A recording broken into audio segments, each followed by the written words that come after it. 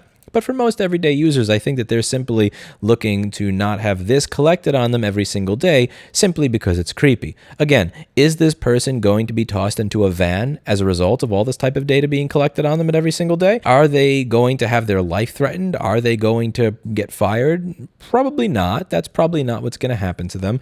But when you see things happen like Google reported a customer to the police for pedophilic behavior over medical photos of their kid that they sent to a doctor because he was having a problem. It's things like that you may not have to be that important in order to have your life affected by a breach of your privacy.